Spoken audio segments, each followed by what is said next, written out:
Hello, how is everybody doing?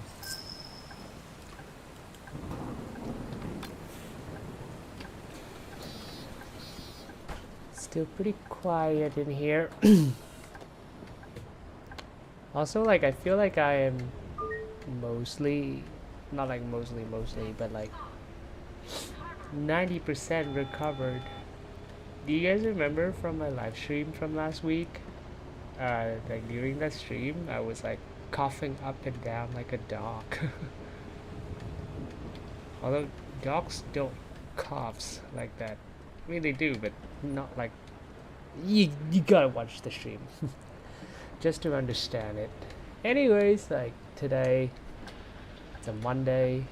Also, yeah, I think I should a little bit of a TMI about what happened to me. Yeah. I actually got a bacterial infection immediately following a cold. So, let me tell you, that was not a good combo. And yes, I am driving a bus around an urban area to talk about Intercity, while talking about Intercity Transit. Can't think of a game to play tonight, so this is a good old. May switch to Transport Fever later. Just like the game, that game just always takes forever to load. And again, like I said this when I first started streaming, that like I'm still looking for a game that is stimulating and easy enough for me to like play without, because like I got distracted really easily talking to the mic like this.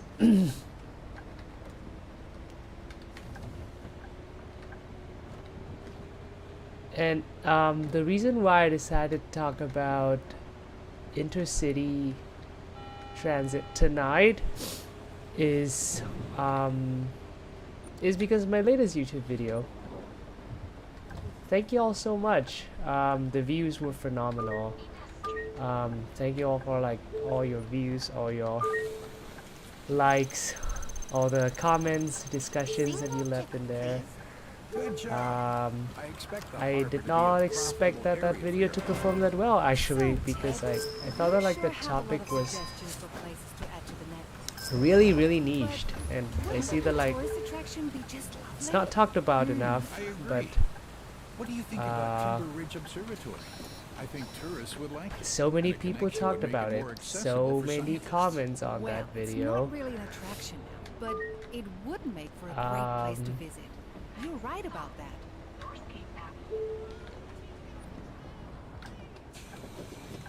So yeah, thank you all for all your support on that. And I decided like, yeah, in that video that I did talk about long urban bus routes. So in this stream, like may as well talk about intercity routes, like intercity transit. There's just like so many forms of intercity transit out there we can think of. Like most commonly is just like buses and trains. Any other thing, like anywhere there is intercity ferries? Oh wait, I think there are. Between Germany and Denmark, it might be. Between Denmark and Sweden, there might be.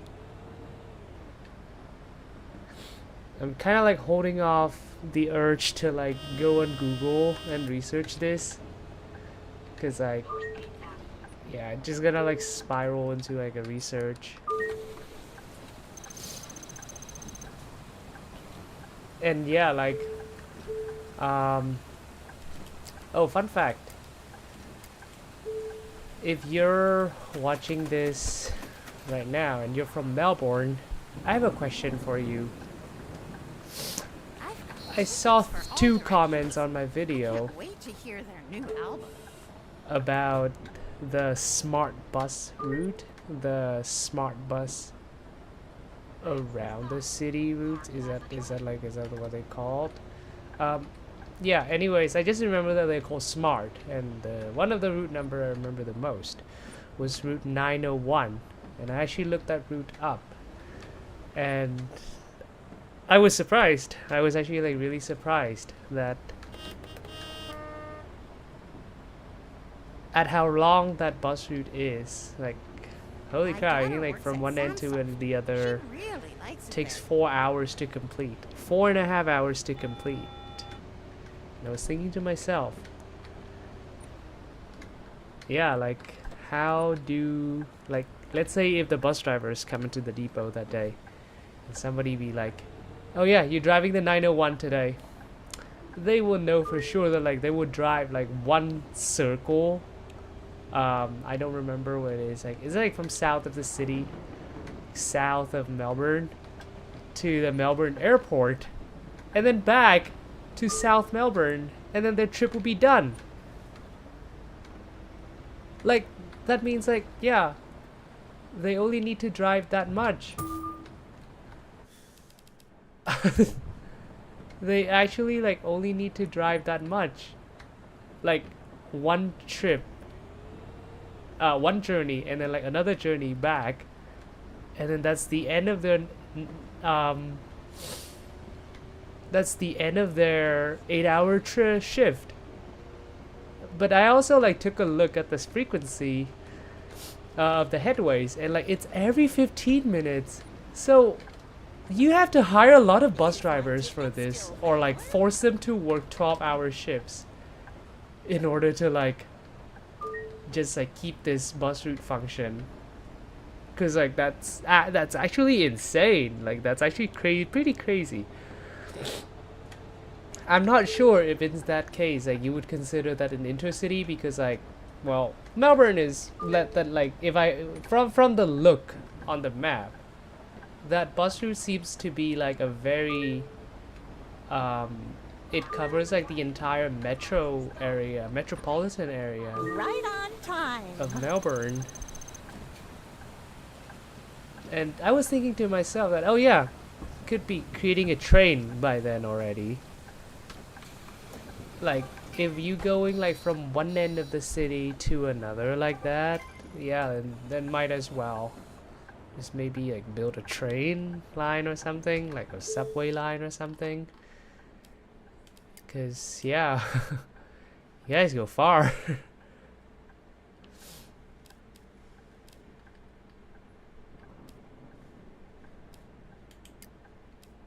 Yeah, you guys go really far with that. And then like, okay, let's try to do the math, okay? I know I'm not really good at math and it's like late night already, but I really want to do this math with y'all.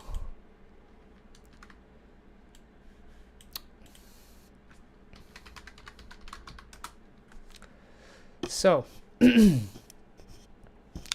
say that bus runs from, I need to look up like the schedule of this. Melbourne, route 901.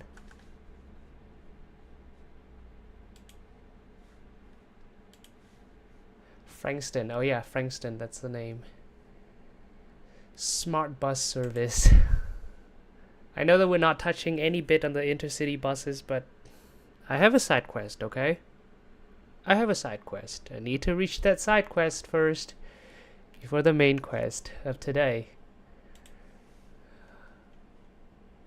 Let's take a look at the timetable.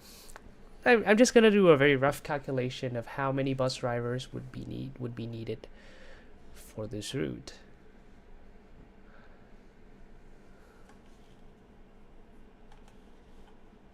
Oh, it's you see, this bus is like way too long that even its timetable takes so long to load. Oh my god. Oh, okay. Let's see how early does this start. What?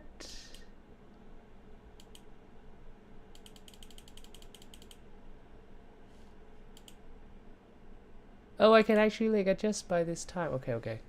It's way faster. How early?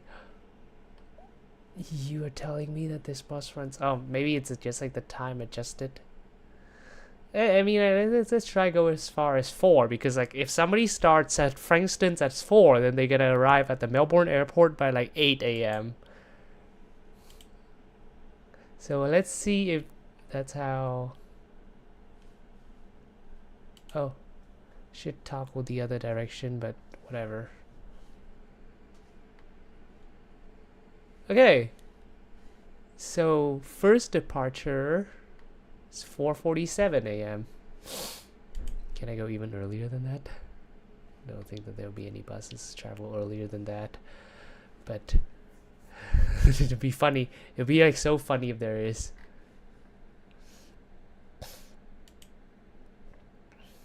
No, there is not. Okay.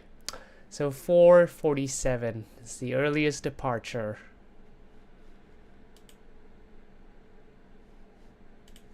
And see how late it runs until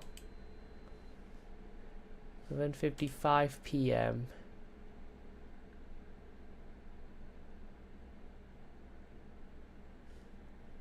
Ooh. Can I even go further than that? Oh, cannot go later than that. So 12:10 is the last stop.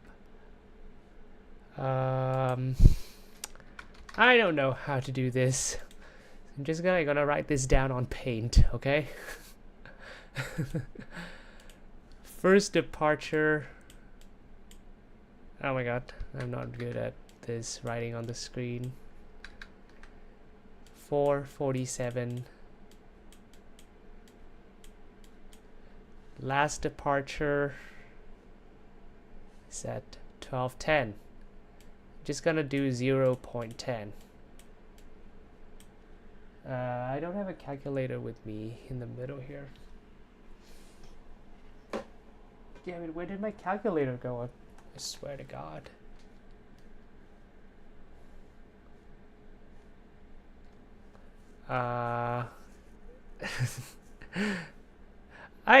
You know what, like this is like a boomer moment where I feel like a professor in their 60s trying to teach a class online, like on Zoom. Oh, I can use a scientific calculator, can I? Let's try this. Just like I don't know how to plug hours onto here. Like I know how to like a hand calculator. I just want to know like how many rides per day that they would probably need. Because, okay, let's face this. If the bus is 4 hours long, like that, let's take a look at this last departure here, 12:10, and see what time it arrives. Oh, it cut short. It only travels up to Dandenong. Okay, screw that. Let's take this 11:40 p.m. departure. Oh, but it also like changed to every 30 minutes after a while. Okay, we're gonna note that down. We're gonna note all those information down for our convenience later. 11:40 p.m. What time do you arrive? Oh, it doesn't even travel like that far to the all the way to Frankston. Let's see, when's the last departure to Frankston? To Melbourne Airport. The last one to from Frankston to Melbourne Airport. Most of them they stop at Broadmeadows. Some skips the stops. Some will stop at South Morang. Some will stop at the Pines. I don't know about the city. Some stops at Knox City. This all feels like they're traveling to different neighborhoods, different towns, rather than like within the city. It doesn't give me that like they're in the city of Melbourne. Oh, I feel like I should actually like open a map on this after this. 11:10:11. Chat, I lost track of like when's the last departure to Melbourne Airport. I think I gotta scroll all the way back down just to look for it. Okay, here we go. Here we go. 11:56. So this one, stay. Keep the mouse on there. 11:56. How long did you have to leave for that? 8:35. 8:35. How long is it from 8:35 to 11:56?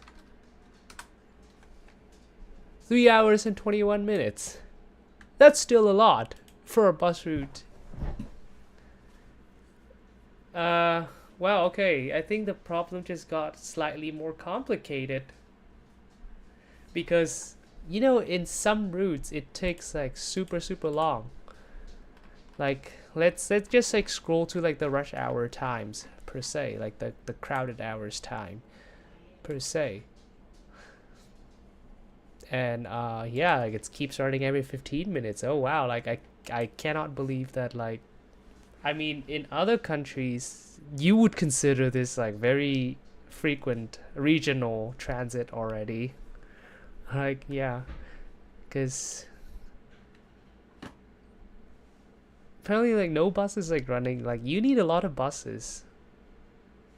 I was trying to calculate how many buses do we need, but now I feel like I was trying to calculate how many drivers we need, but also like I want to like dive deep into like how many buses we need as well, because this is unreal. This is just unreal to me.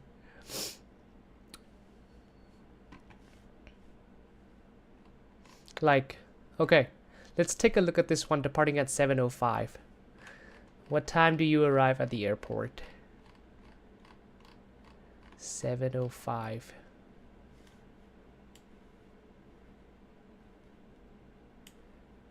Is this one? Oh my god, I scrolled and I lost track again.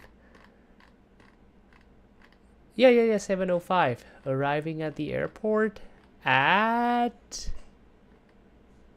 Do you notice that like it also gets more infrequent on like the departures to the airport as we progress?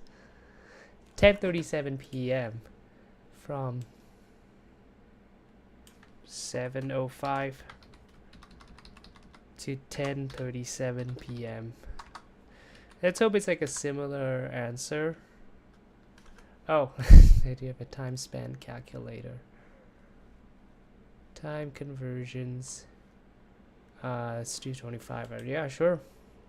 I'm more used to 24 hours clock. Second time to be 22:37. Oh yeah, 3 hours and 32 minutes. So like it's also still longer. I think like with the late night time, like the time spans get so much shorter. But I want to like go to also like the morning, the rush hour time. I'm gonna use the same metric from my city, like when the rush hour starts, which is about like...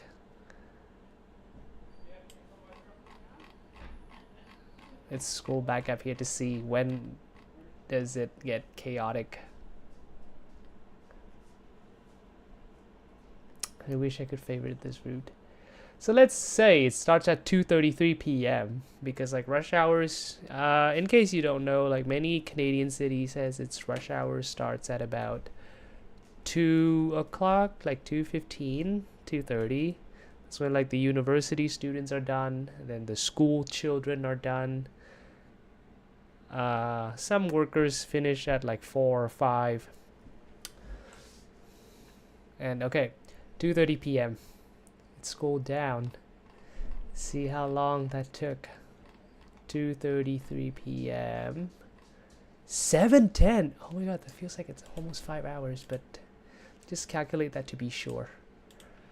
14:33 to 19:10. Yeah, 4 hours and 30. Oh my. 4 hours and 37 minutes. That's how long it takes for just a bus route.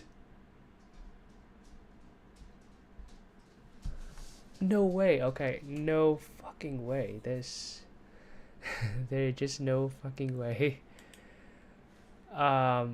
Yeah. I mean, well, I don't want to make things complicated. I don't want to make things complicated with this. So how about we assume that like every trip takes 4 hours and 37 minutes? Although that is not true. I think like there will be like a whole matrix. There should be like a matrix of this doing the calculation for me. I need to figure out. Can I actually search this up? How many bus drivers needed? Needed calculator.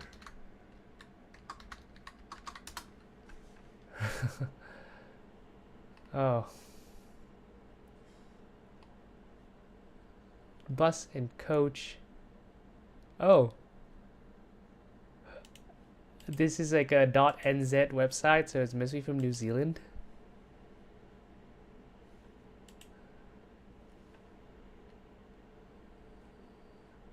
Enter the number of vehicles in your fleet. I can technically calculate like the usage. I still have to wait for this website to load. I don't know like why is it like in like an option instead of like I can like calculate roughly the yearly distance travel. It's there will be a lot of wrong numbers in here. But bear with me.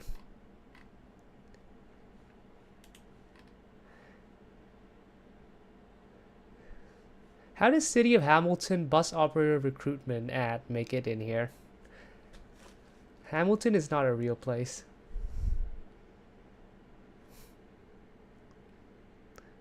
Said that I think I pissed off like 400,000 people of Hamilton.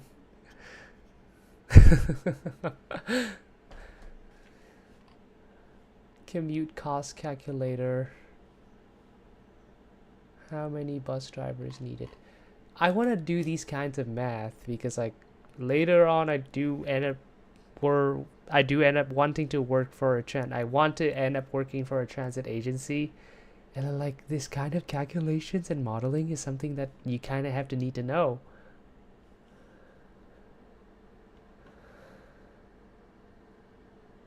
Oh.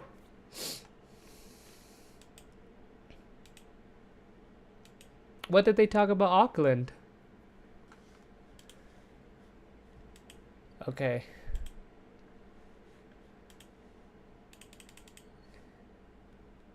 Can I choose already? No. I feel like this website is like a scam. You know what? Screw it. We're just gonna do calculate like hands. Just so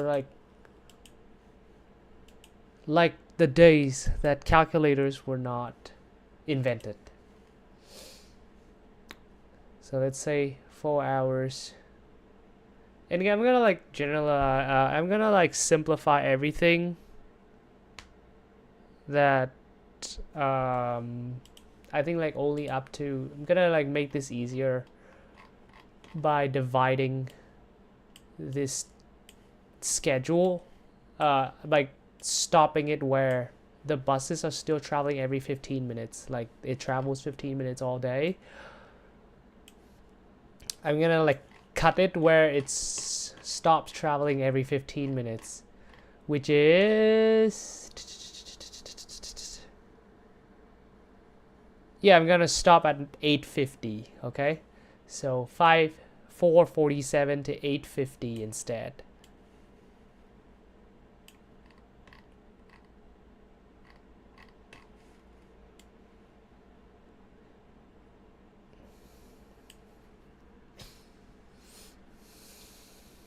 Actually, there's still a gap of 20 minutes over here.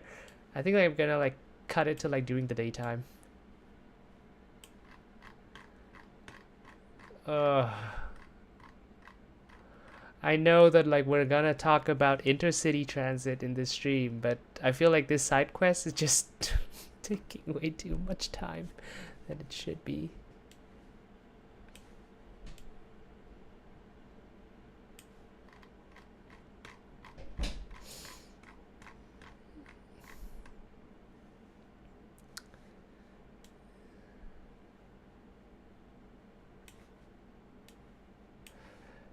Okay, this is a message to Public Transport Victoria. Can you have another scroll on?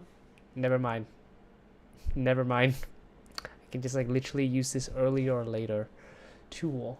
Okay, so I'm gonna calculate from 6 a.m. to 8:50 p.m. instead. How many hours is that? 6 a.m. to 2050.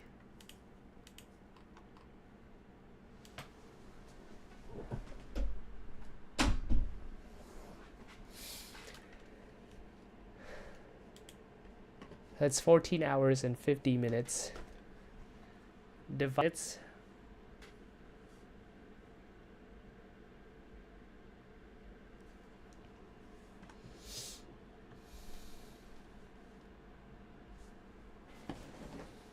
Pretty sure that like, okay, let me check my backpack. I'm pretty sure I still have I must have a calculator inside this.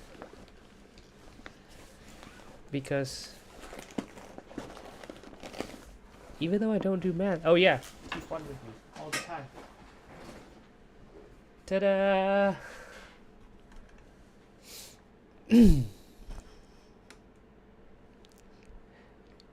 14 hours and 50 minutes.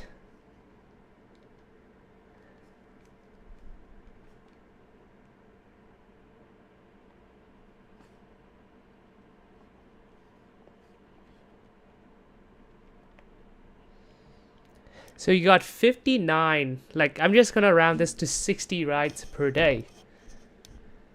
That basically means you need 60 drivers to make this trip. Like to just drive this bus. Providing that like every trip is 4 hours and 37 minutes. Every one-way trip is 4 hours and 37 minutes. And every bus driver works for 8 hours. Work 8-hour shifts per day. That's insane. That's, I mean, well, but also like it provides a lot of jobs, but you see 60 people alone is needed to move that one bus route for 14 hours only, for almost 15 hours a day. That's insane. That's, yeah, like I know the like logistic and like operations of transit services is not easy. And yeah, like we as regular citizens like like to complain about like, yeah, why don't hire more drivers? Why don't we hire more drivers? Why don't we buy more buses? But the moment that like you actually get into do such calculations like these, you know that it's not easy. And like the city has a budget. It has a fixed budget. It cannot just like buy a random bus that it wants. Okay, so yeah, like doing this actually like requires a lot of math. Oh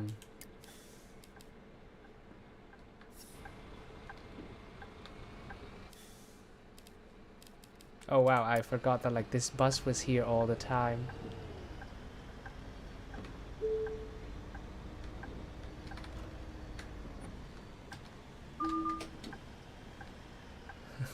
Oops. I'm just gonna like abandon this bus here. I think I made all the buses delayed too because of like I just like stopped here for so long. My bad.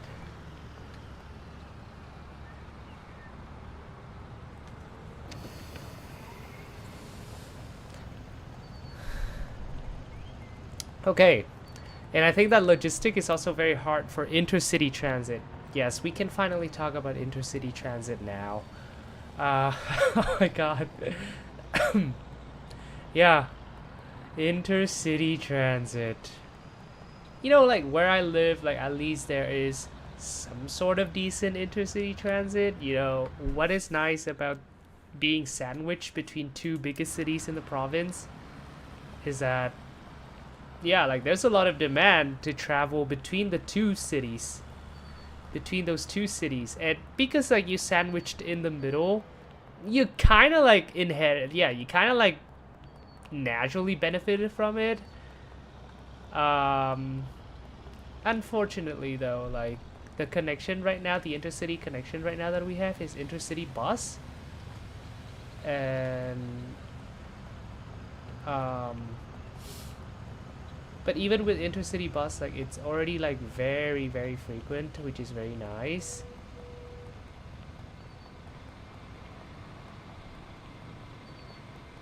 Oh, I can't just abandon this bus like this. Oops, I think I created traffic havoc.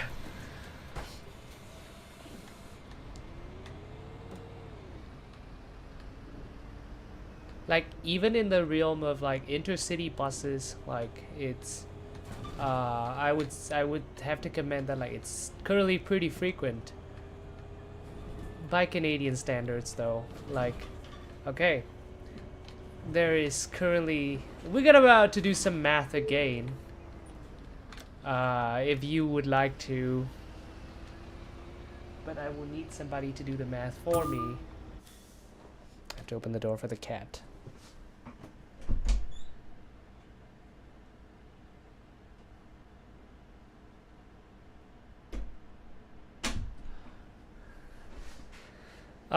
We get, yeah, so currently we have 12 departures, 12 bus departures per day between the two cities. They all have different stops though, like they are not, oh shit, I drove against one way.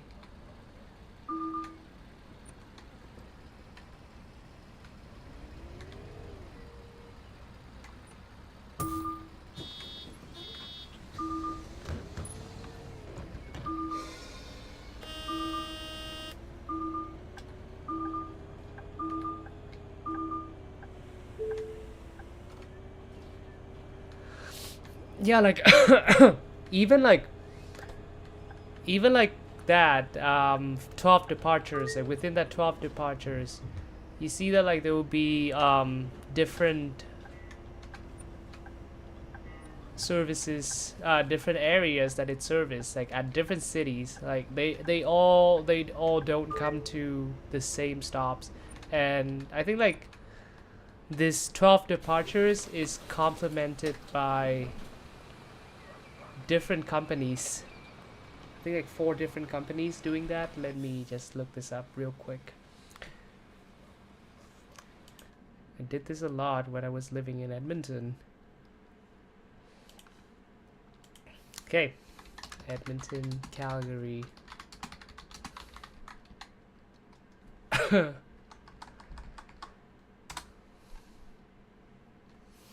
So, okay, let's take a look at this. So, yeah, like, and then like the price are, what do you mean price are unavailable? I can tell you the price right now, $45. You're welcome. So let's take a look. Yeah, fastest, there's like also like the fastest journey that takes 3 hours and 5 minutes. But some can take up to like 4 hours. Some can, yeah, usually 3 hours 15 minutes here. 3 hours and 5 is usually like the very express one. Have no stop in between. And then like you have like the 4 hours one, like the milk run one almost. Yeah, 4 hours and 35 minutes. Like this is definitely like a milk run. Oh, daily buses 19? Oh, so that 12 number that I just mentioned is outdated. This is actually like nice. Like, but here's the thing. 14 buses per day. So 8 a.m. You have 2 buses depart at 8 a.m. Then 8:35 you have one that takes 3 hours and 10 minutes. Well, like, yeah, you departed about like 35 minutes after these two. Yet you arrived like, yeah, 35 minutes after, but you arrived like just 10 minutes after these guys. How can they run a model that is like fast and cheap at the same time? I don't get it. And then you have this milk run that takes 4 hours and 35 minutes. Then you have like, so within just like from the hours of 8 a.m. to 9 a.m., there's already 1, 2, 3, 4, 5, 6 departures. That is like every 10 minutes. Well, okay, but like I don't get it, like why this one departs at the same time as this one. And like this one is like twice more expensive than this one. What's the math behind this? What's the, yeah. And then but like you have to wait 35 minutes later before you can get like another bus. But then you have 8:35, 8:45, 8:55, then 9 a.m. Like, which is basically like 10 to 10 to 15 minutes per bus. That is more frequent than city buses. Jeez. But then you have to wait another 2.5 hours. Like if you miss all those like 8 to 9 a.m. departures, then you have to wait until like 11 a.m., 11:15 to 2:45 p.m. to departure. Then another 30 minutes, 11:45. But then just 15 minutes to come to the next one. I think like what really should be happening here is that like the distribution of these 19 buses somewhat evenly throughout the day. You know what I mean? Like, let's say if you want last departure is at 6:30. And we have 19 daily buses like this. I know that like they all departing from different stations. Having like all stations, but like all stations here as well.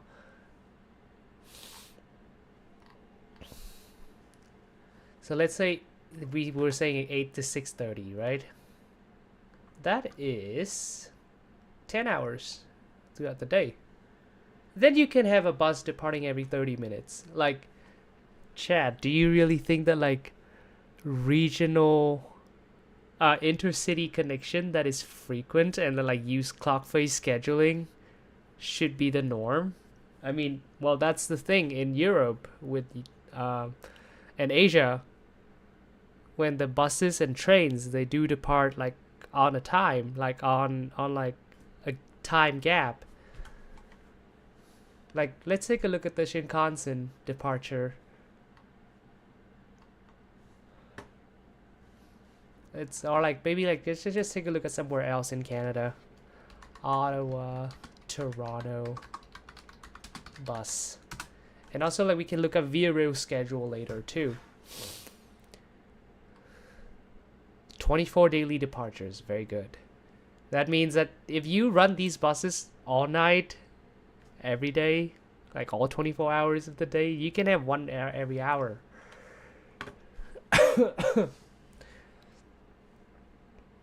Oh yeah, well, what?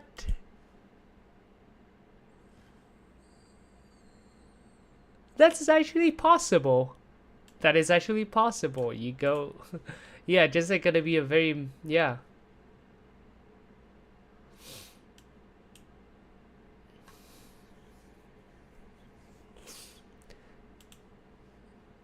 That's, oh wow, you can actually do that. Like you go from St. Laurent, which is a suburb in Ottawa, to Kingston.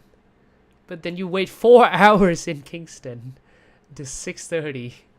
And you go to Toronto. Who's actually doing this? This is like a giant milk run. I don't know. I'm not gonna count this because of how unserious it is as a journey.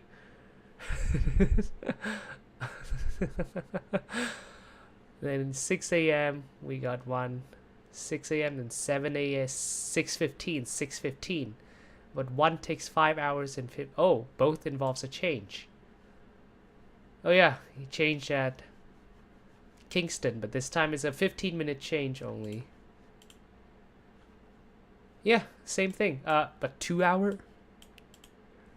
I think like any transfer that is more than 15 minutes at Kingston John Counter Boulevard here should just not be considered like a real schedule. Like, come on.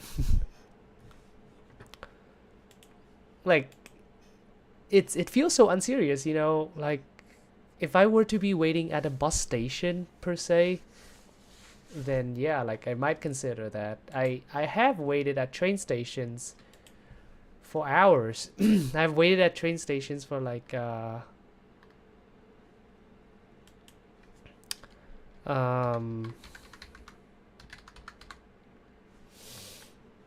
I've waited at train station, I think like that time I waited at Frankfurt. No, it was a station out of Frankfurt. Mannheim Hauptbahnhof. For 2 hours. No, for 1.5 hours. And like, I feel that it was like already like insanely long. So like, I'm not gonna count if the transfer is gonna be like 2 hours like this. I think I'm just gonna like cross it out. Cause like it's not, it doesn't feel like it's realistic, and it's like it's not practical for users. Like all these Flix buses are direct buses. Yeah, Rider Express also runs direct bus here. Like, but 6 hours and 30 minutes for how long is the direct? How long is the trip? Distance between Toronto and Ottawa. Like door to door, 404 kilometers. And if it's taking 6.5 hours, that your speed, it's just 62 kilometers an hour. Like, that is your average speed. This right here is the average speed. This is like 4 hours and 55 minutes. For simplicity of this, I'm just gonna round it to 5. Where's the calculator tab? Let's do 404, but divide by 5. 80, yeah, that's a huge difference. Like the average speed to be 80 kilometers an hour. Like this is already like involving stopping at gas stations, stopping at nearby towns and cities, because I'm pretty sure it stops in between. Yeah, let's take a look. Oh, it only stops at one stop. Oh yeah, Kingston and Scarborough Center. But I look at how frequent. Oh no, that's not really frequent. Like I still don't understand. Like we got like 3 departures within 5 minutes. But then you have to wait another hour, then another 1.5 hour, then just 30 minutes, then 2 hours. Like again, like within 10 minutes, there's 2 departures. Make no sense. And I understand that like at this time range here, I think like there should be more allocation of the regional, like of intercity buses. I think the intercity buses do have its own rush hours too, but I think like this rush hours is more like day oriented, and like yeah, more than just like rush hours with traffic in the city. It's like every day, like 8 a.m., 7 a.m. to 9 a.m., and then 3 p.m. to 5 p.m. But rush hours for intercity buses, it could be like weekend, Friday, Saturday, Sunday, when there's like a surge of demand, when people have more time off, or like the super commuters go home, or like during festivals, reading weeks. In case you're not from Canada, Reading weeks are basically like the spring break, or like the fall break week for university students and high school students. They can go home. Christmas break, Easter breaks, long weekends. Let's say you have like Monday off, Friday off, or like both Friday and Monday off. You would want to there would be that surge into the travel demand, and there would be like those rush days where certainly like they could allocate more services during those rush days. Now you may ask, would there be rush hours when it comes to intercity buses, like the rush time, like the time where there's like higher traffic volume would arise on corridors like these for intercity travel? I would say yes. I would definitely say that there is a rush hours that is measured by hours. The rush time that is measured by hours. High traffic time that is measured by hours for intercity buses and intercity. We have not talked about intercity trains, have we? We should talk about that later. Anyways, like that case would happen. I think like there might be a rare case of having in the morning, like let's say there's a business meeting from like 11 a.m. to 3 p.m. per se. If we have a 4-hour business meeting, although it sounds unrealistic, there might be a chance that there is somebody travel in the morning for that business meeting from Ottawa going to Toronto. Yeah, like they have a work meeting, and then after the meeting they catch another bus to go back to Ottawa for the night. The reason why I say that this is unlikely, it's not so likely to happen, but it could happen, is that because prior to COVID-19, things like this happen.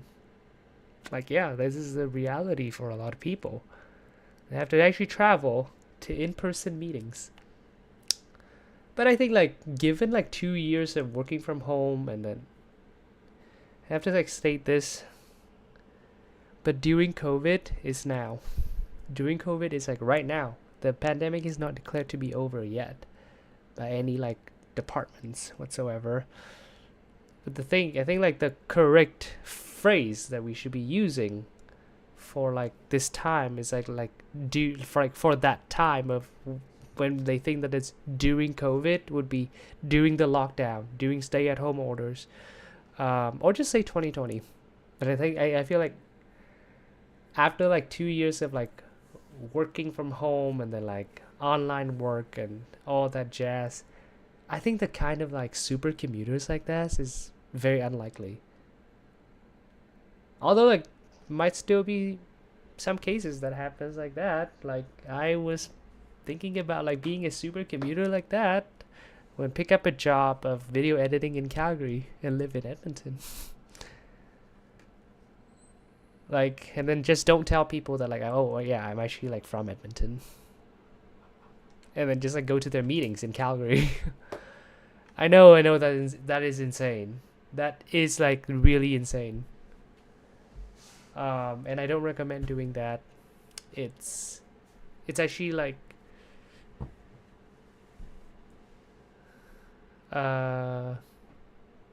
I was gonna say that don't do that, but then I suddenly remember of like the super commute student that I gotta show you. Student. Oh god. Student flies twice a week. Oh yeah. Student flies to Vancouver for school. With Wise, you can spend and send money overseas with no hidden fees. And it could be up to 3 times cheaper than major banks. I should have not used incognito download the Wise tab app today. It's a stunning example of just how unaffordable Vancouver has become. A Yeah. university student is commuting to his classes from Calgary. Okay. I need y'all to understand this. The students lived here in Calgary, city of Calgary. And he goes to school in Vancouver, which is about 1,100 kilometers away. Abigail Turner reports the flights make financial sense in the region's out-of-control rental market. Yeah.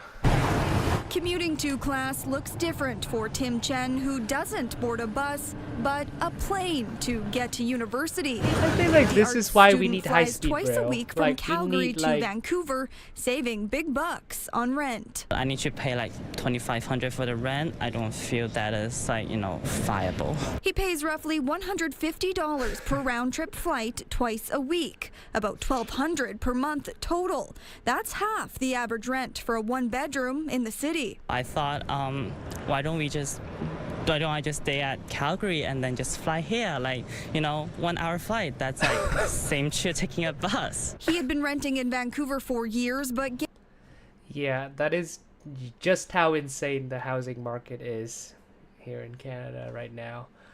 But again, like, let's say if the students were studying between, like, let's say, I don't want to keep on using this example, but I do. Edmonton and Calgary. Say he lives in Calgary, but goes to U of Alberta, University of Alberta in Edmonton, for example, per se. Then a high-speed rail would makes perfect sense for him. I think like intercity high-speed rail is like something every country, every government should pursue, especially in regions with like high population density, like the corridors with the highest population. And then like I think like they can just use the information that they obtained from like traffic data. Like a busy highway would signify that there is a demand.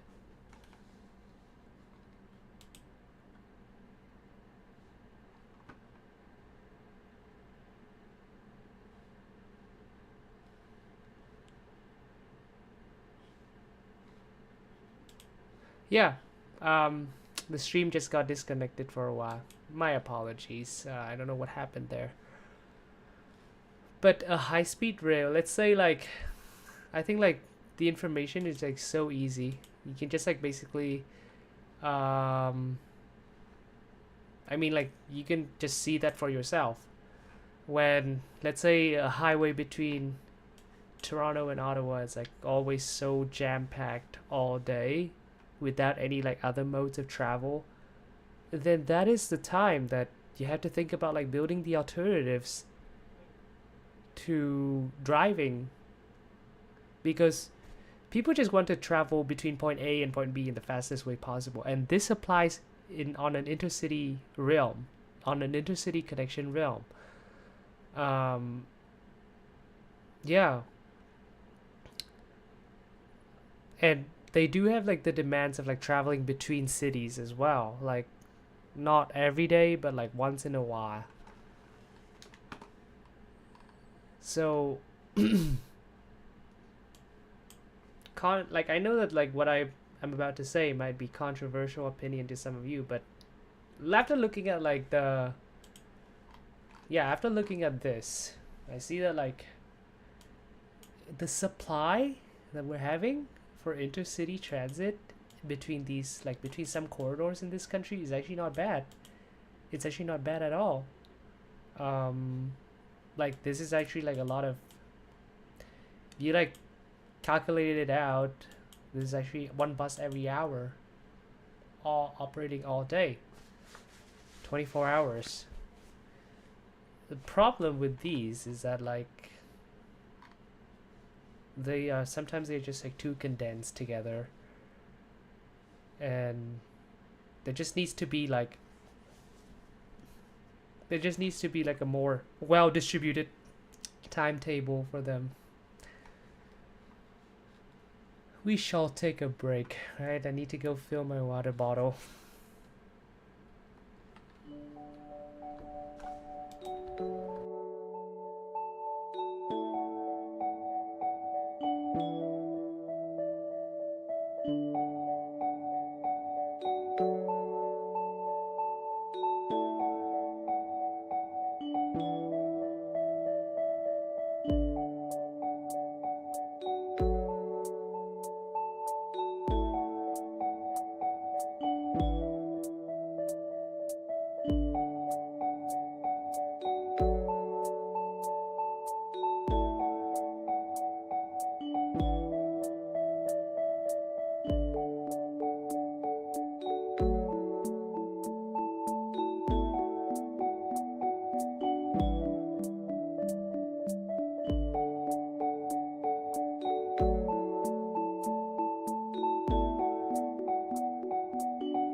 Okay, I am back. I feel like I should like put on some music on here.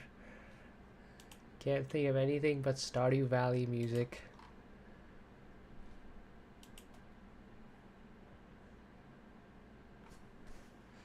So, okay, putting on this music from this YouTube channel called, oh god, that is loud.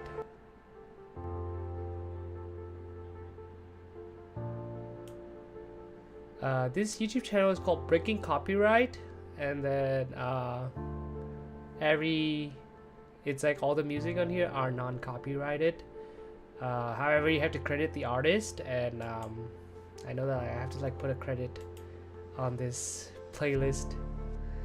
But like, I think like generally like putting some music like this will make the live like generally like more focused. I think like I have figured out.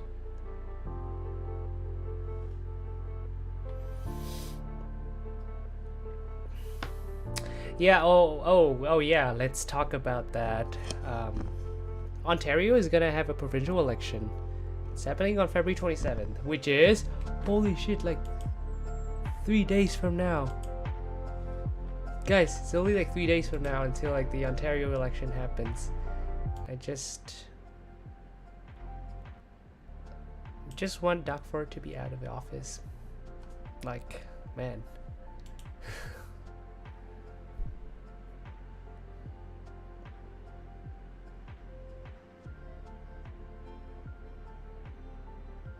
I was having like a moment of thinking over there. Cause like I think like ever since I know about politics, I've heard the names Duckford. His brother's like so much worse. But like IMO, in my opinion, I believe that like his brother's was just so much worse.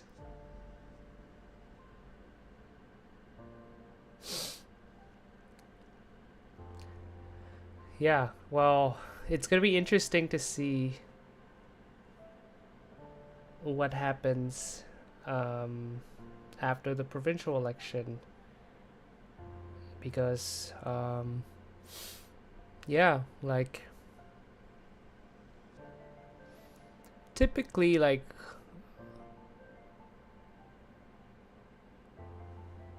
yeah, like those claims are nonsense anyways. Really nonsense claims. could have like directed that energy to actually building an extended GO transit network, like GO trains. I think like when we're having the conversation about intercity rails, like we cannot ignore commuter rails as well. Just like given how like like a lot of services. Oh, the claims are like the bike lanes are actually clogging up Toronto streets, and then like bike lanes are slowing down traffic. It's basically not true. Like the Toronto streetcar got stuck. The Toronto streetcar actually got stuck, and then like got slowed down because of parked cars, like illegally parked cars, way more than being blocked by a bike. So simply those claims are just not true. And then like many bike lanes in Toronto are just like painted unprotected bike lanes.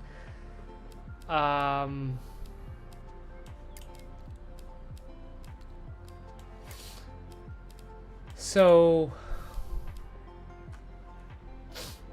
basically like that's just not true.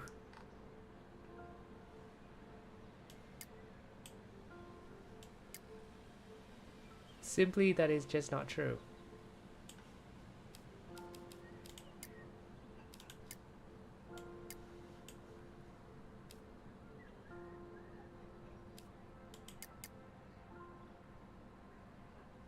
Yeah, like curbside parking.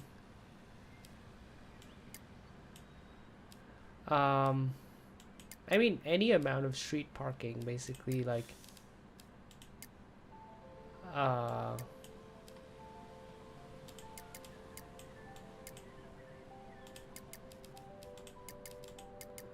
yeah, any amount of street parking basically like reduce, yeah, basically like create like obstacles for the street already. Let's not forget that.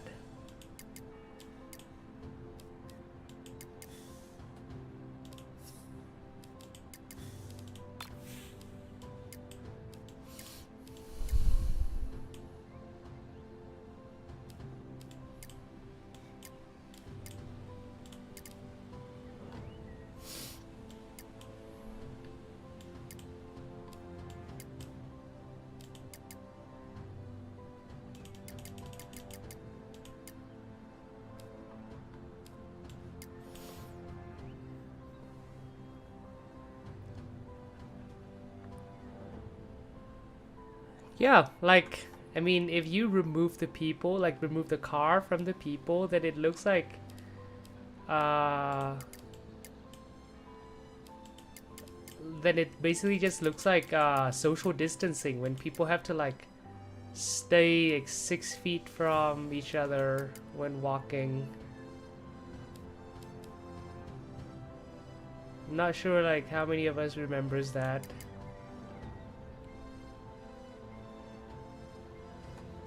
But yeah, like that was, yeah, car just like takes up a lot of space, but somehow the bikes are to blame. Math is not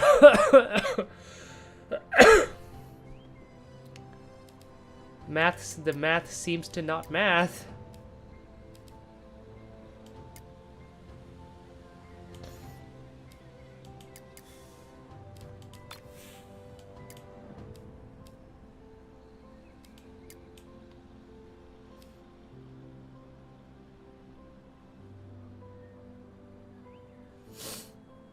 Yeah, but basically like yeah, my point is that like the idea of like bike lanes cause traffic jams, I think it's just like a very like, there's like no studies like proving that at all. Enough about, you should still wear one, especially if you go to hospitals or like go on public transit. Man, the other day on the bus, I think I heard like 4 people coughing, and I was like, damn, you guys. And I think like one of them did not even cover their mouth. So it just like really scares me. It's actually scary. It's scary that like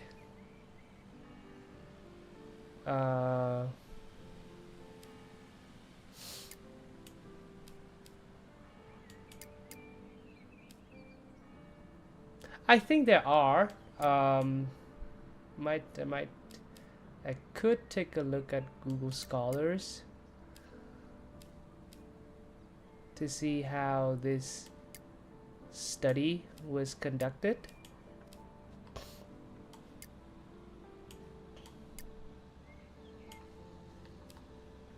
Why is this bus route so circuitous? Like, why is it like looking like this?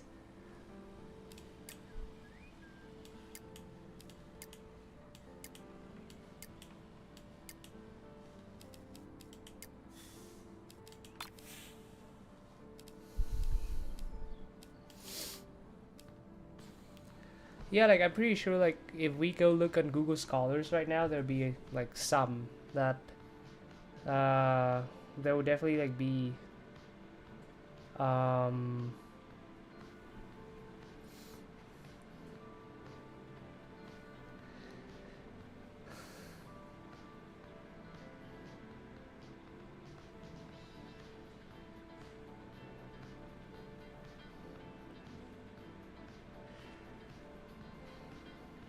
because like it just like gonna like study the traffic flow like over time, I think, like during rush hours versus like non-peak hours, or like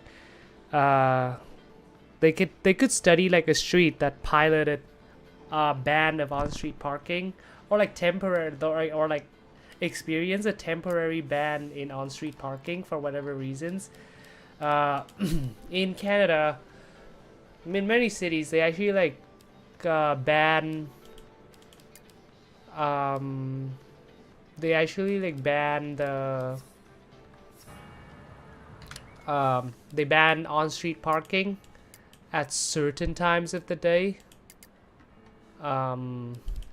because at certain times of the year, when after the snow events, just so that they can have enough space to clear the snow off.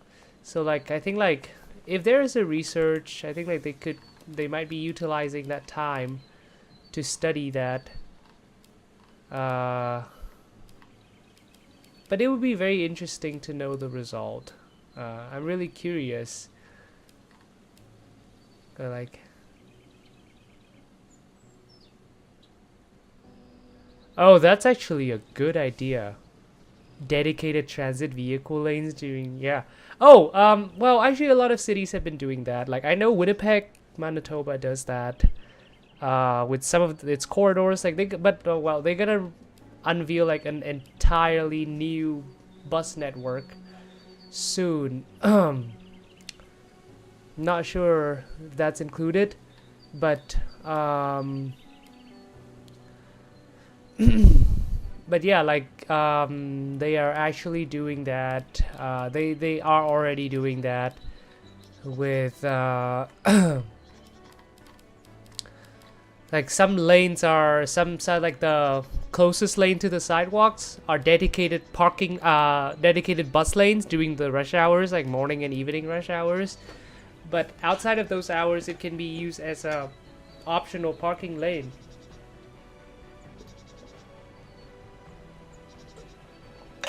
I think like one very like interesting psychological impacts behind this is that like people will actually like don't park there, like even though they know that they are allowed to park, because like after like seeing like how fast a bus like zooms by, it kind of like creates them an image, a visualization in their head. They're like, oh yeah, this lane is like for the bus, that's why it was like able to travel that fast, so we should not be like infringing its lane. Or like sometimes people just like they are not sure if that bus lane, and I think like this also has like some impacts of psychology playing on this.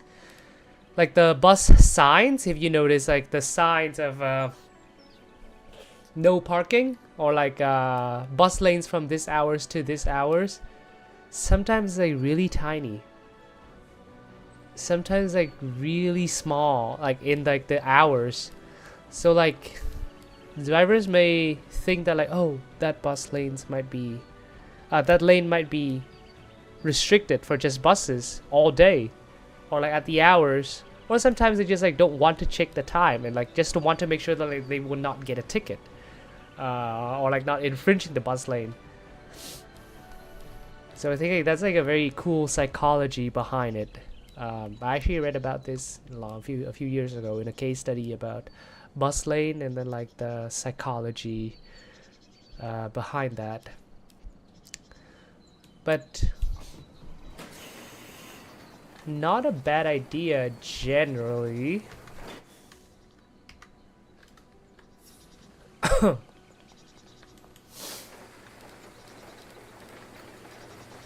Actually, like writing a script for the video about electric buses, like being like way too ambitious.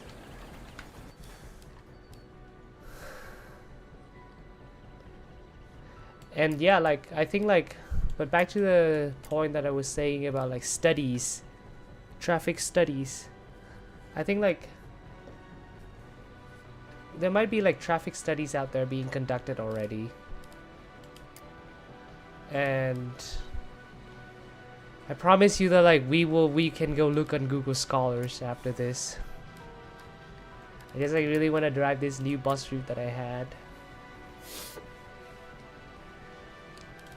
but I'm pretty sure that like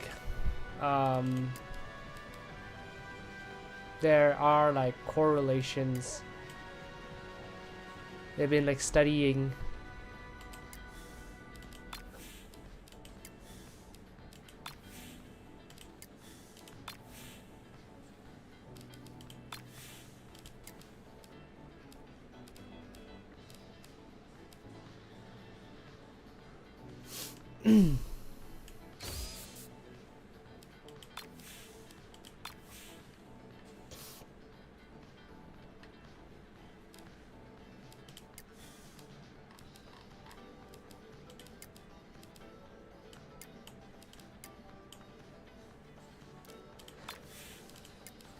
the mission of this.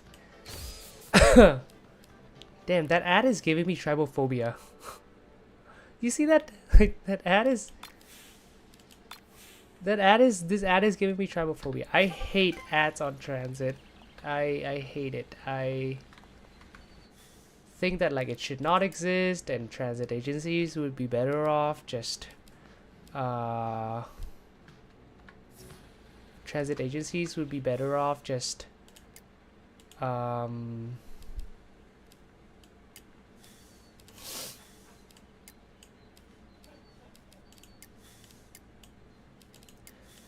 they'd be better off, seriously, they are better off just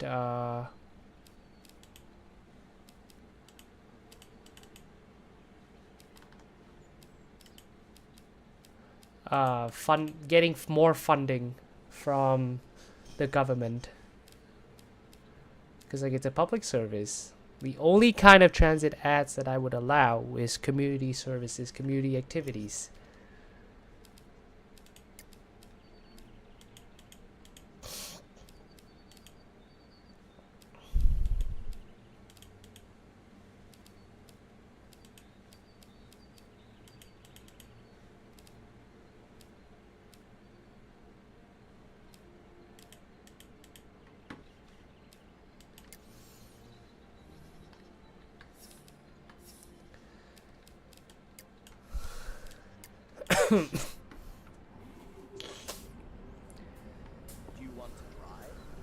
What is the weirdest kind of like dedicated bus lanes that you have seen?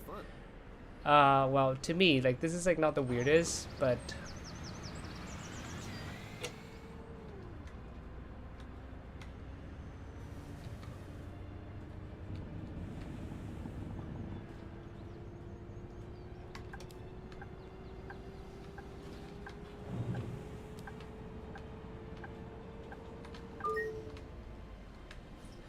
Oh, I think I know what's wrong with this. You bought the cutest shoes ever.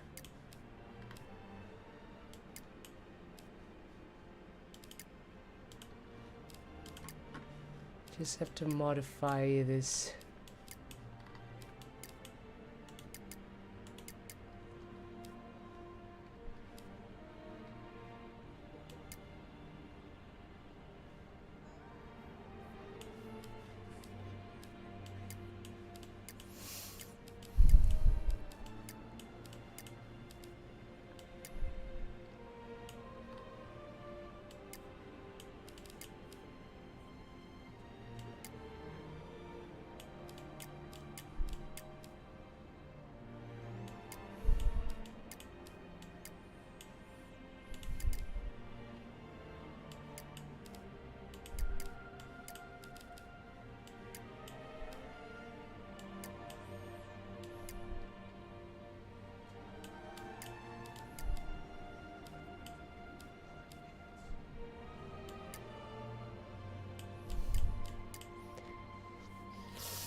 Alright, time to do some shopping.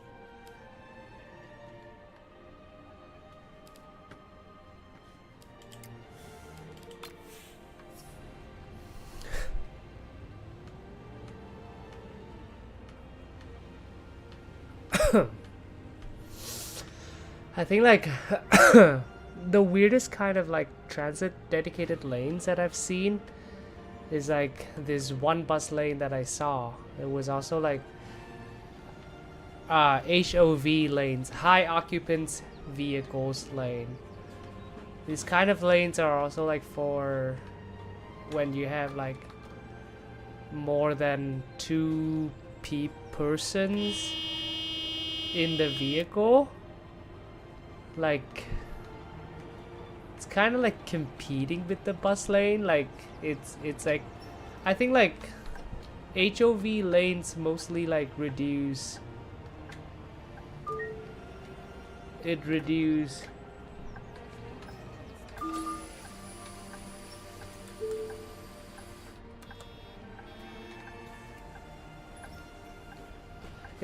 like single occupancy vehicles rather than yeah, like it's good when the buses are less frequent, but not good at all when there's like rapid transit or anything. Because like it kind of defeats the purpose of bus rapid transit if you let it run with high frequency vehicles, right? High frequency high frequency vehicles lane is only applicable in the case of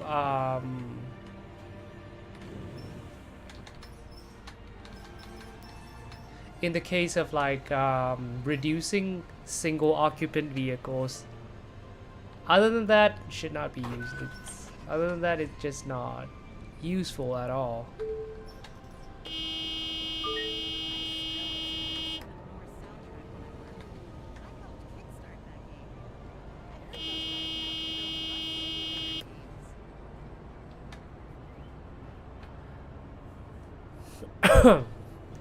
I've seen like a mix of bus lanes and bike lanes as well. Like bus and bikes share the same lane.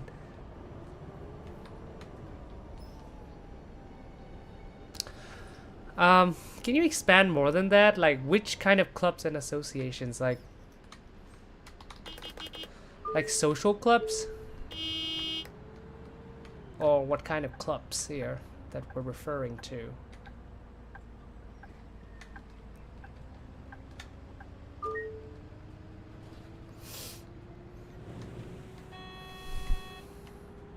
Like I know about like some associations.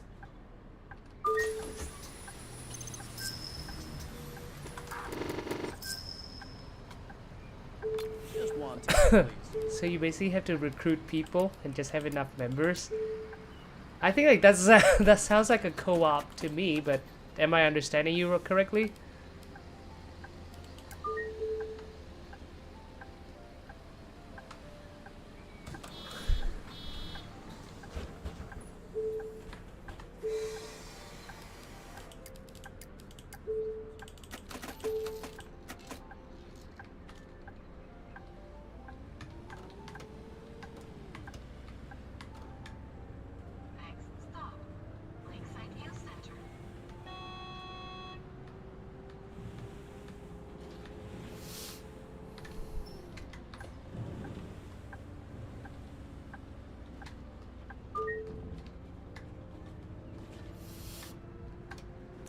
yeah, like that's kind of like like if you have like a group of people coming together, and then like you build the transit, I'll look up what's on and yeah, for the members, then it kind of sounds like a co-op for me.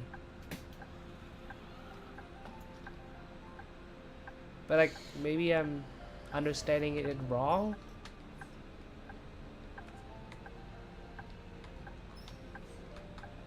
Am I right?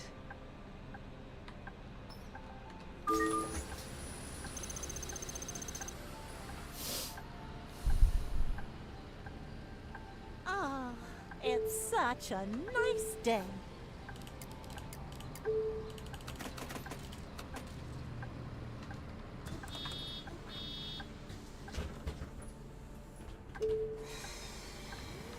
Hello, I'd like to ask for technical assistance with...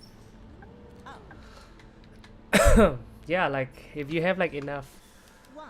club members, then yeah, like Other options. it does sound like a co-op to me, but Two. I don't know much about this. Two. Oops. Yes, you stupid machine. If I win the lottery tonight, I'm going to buy a wonderful villa with lakeside view.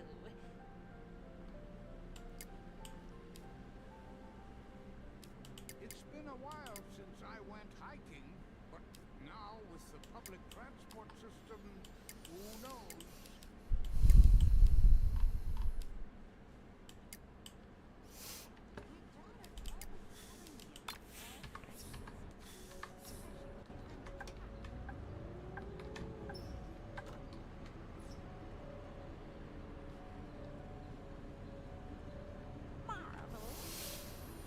Marbles.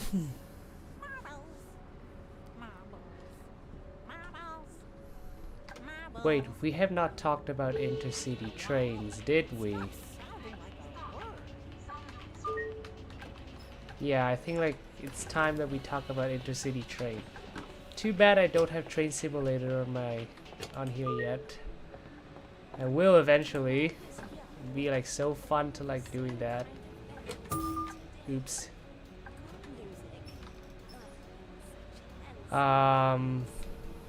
Basically, like I was talking earlier about that bus between Ottawa and Toronto, and we remember that there was like 24 departures per day, right?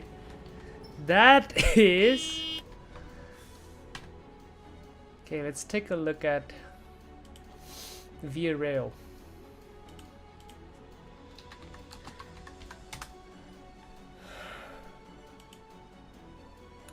Let's see how many intercity trains are there. By station. Ottawa. Toronto. Oh, I have to select a date. Let's select tomorrow per se.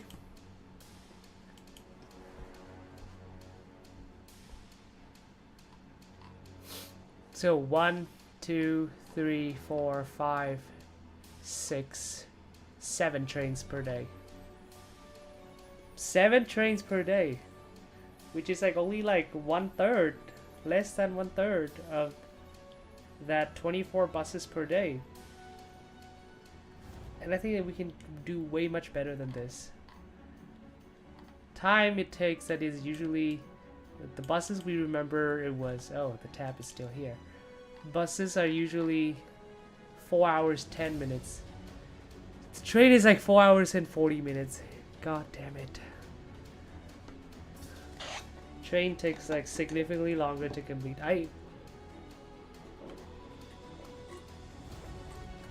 Like in my live stream about high-speed rail, I know that like once we have the high-speed rail, which is who knows when, will be so nice.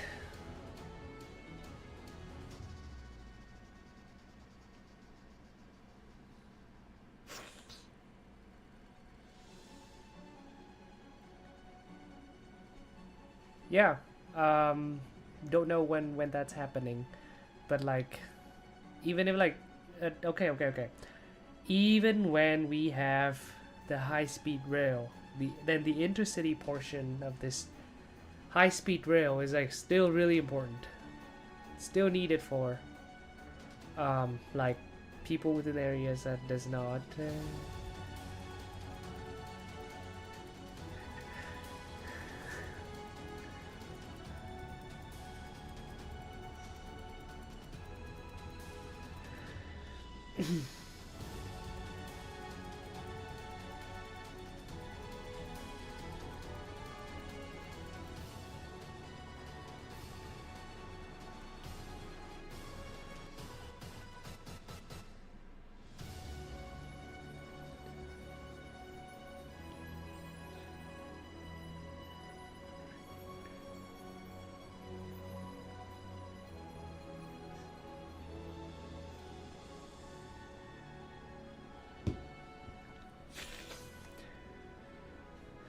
Yeah, about 7 trains per day.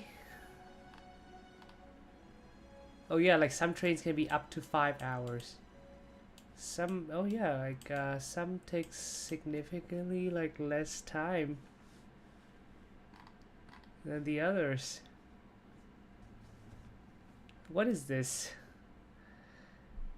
So yeah, like we have like a huge problem with like intercity transit, and then like it's I was gonna say that like intercity transit is also like benefiting people from the small cities as well, not just like the big cities that I'm mentioning with to have transit, to have like intercity transit.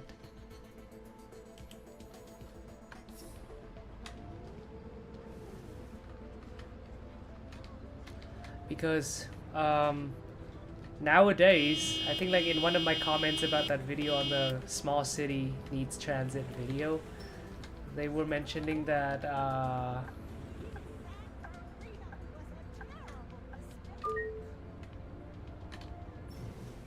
did I travel the wrong? Oh god damn it! Traveled to the wrong, traveled down the wrong. See a bus lanes and I got excited. Yeah. it also like benefits the community that the Intercity Transit Service goes through as well. Like it could be like an incentive for people to move there. Like for example, if you're like a community between Toronto and Ottawa per se, you can use that intercity transit to your advantage, saying that like yeah, there is an intercity transit service in my area.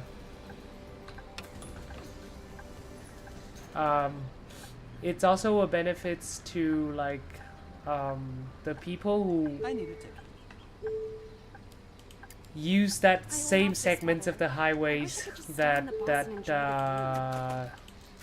intercity transit service goes through, because like now that like there will be like less cars on the road when there's like that intercity transit service that is available for them already.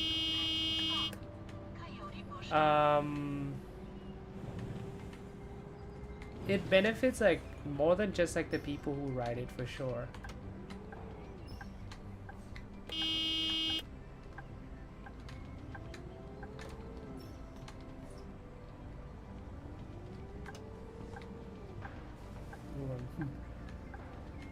Yeah, so it's benefit more than just the people in the community.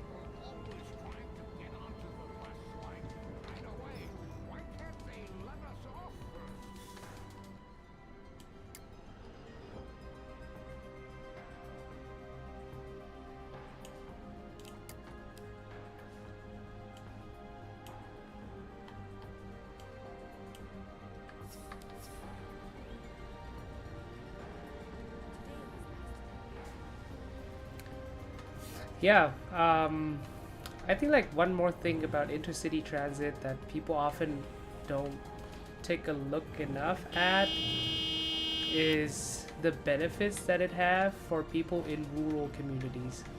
Like, rural folks already face a lot of obstacles and challenges because of the lack of resources and like the changes in the service levels between like rural communities and urban communities. That's my stop.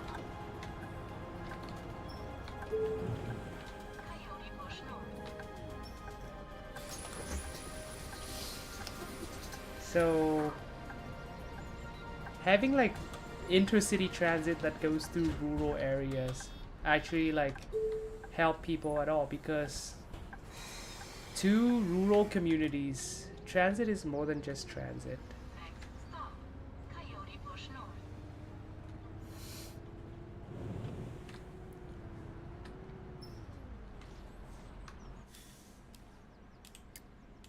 Can't wait for the weekend.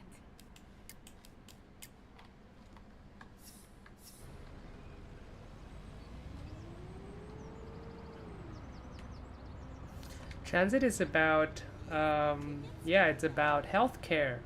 It allows them to access healthcare. It allows doctors to come to the community as well. Like, so it's basically like about the well-being in general. It allows family connections. It allows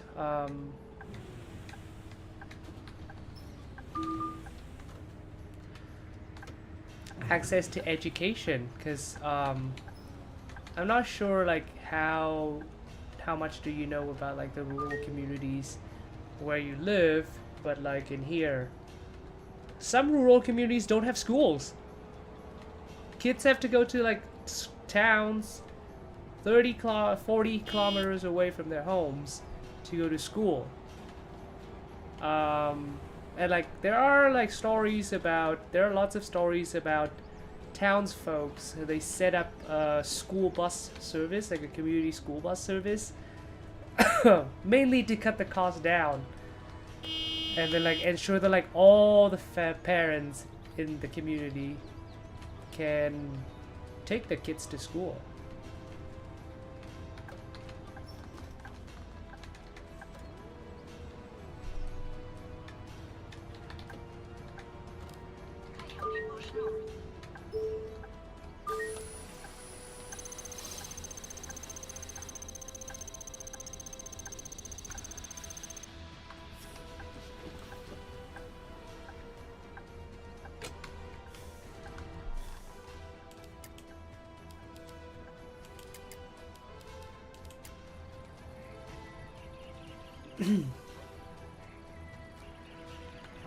Yeah, I think like are we like talking about the same way? Are we talking about the same way the Swiss has been doing it? Because like yeah, it sounds like it. Whole scheduling for both trains and buses.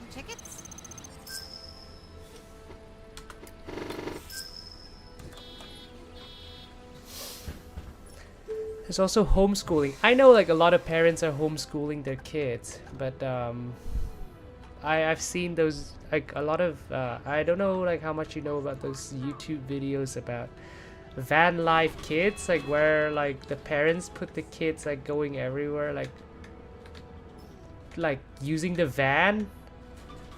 I personally feel like van life kids, like homeschooling your kids like that, needs to be stopped. I don't really understand the concept of homeschooling. I'm pretty sure that like you have to like obtain some sort of like, you still have to like, I know that like I oppose tests, but like under the current system with testing, I really hate testing anyways. The parents still have to obtain some sort of documents proving that their kids have learned this and this and that in order to pass the class, right? I'm kind of confident that like I could homeschool my kids in the future.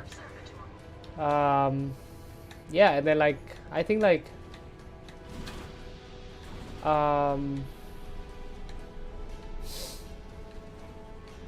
I think at the end of the day, because like parents are the ones who gave birth to kids, like they are the ones who they also hold the responsibility of teaching kids like academically on some topics.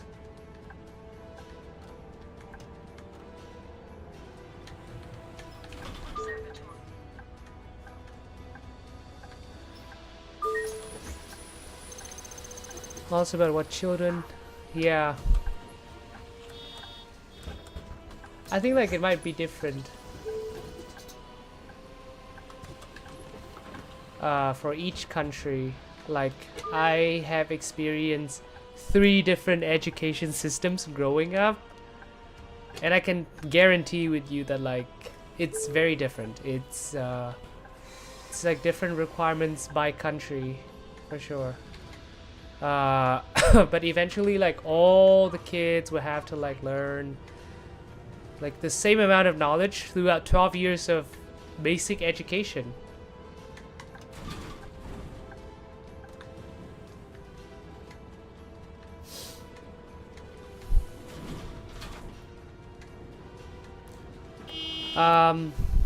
And I think like it's really sad that like back to like rural access to education. It's just really sad that like a lot of rural schools are being closed down. That means that children even having to go further to access education. And this is where like the importance of intercity transit weighs in.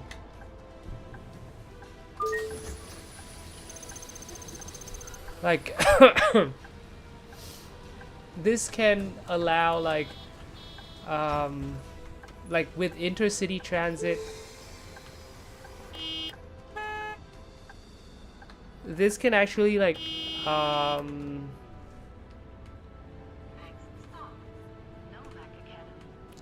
allows I know this forms of schools happen in some Asian countries actually, where the kids will live in a village, they go to like a nearby towns for a school that keeps them for the whole week. I don't know what kind of schools they are. What do you call those schools? Basically, but basically like the kids stay there Monday to Friday, and stay overnight at the school. There is like sleeping beds for the children. There's like bathroom, washrooms for the children. And they stay there for a week. Like they stay there.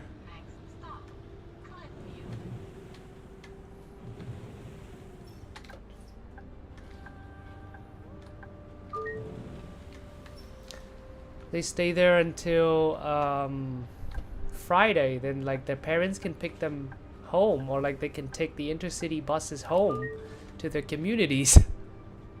Stay home with their parents, and then like on Sunday afternoon they come back.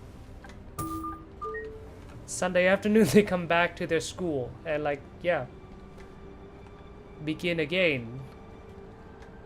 I think like that's a really interesting concept of schooling, especially in like rural areas.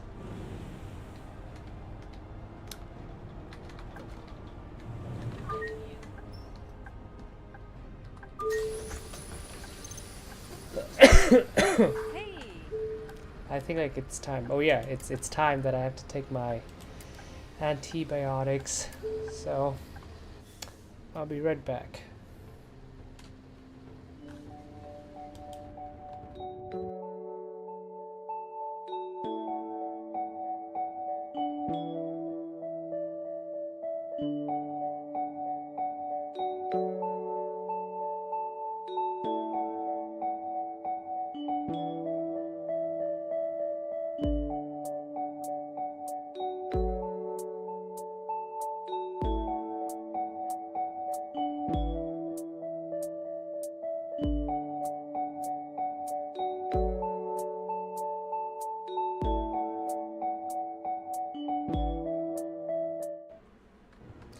Okay, I'm back.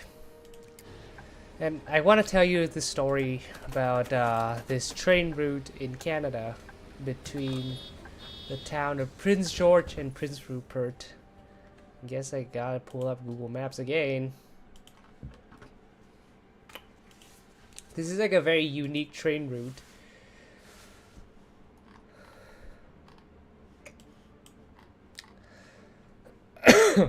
So this is the train route that travels between the town of Jasper. Here's the town of Jasper, where a national park is in. This town was also unfortunately destroyed. Like 1/3 of the town was destroyed during the fire last year. Oh yeah, there's like Vero to Toronto, but like you can't look that train up somehow. Basically, this train runs from Jasper to... I can't find Prince George. Oh, there we go. Jasper travels to Prince George, and Prince George to Prince Rupert on the map. And there are a lot of... they're actually like... This train almost like always run empty.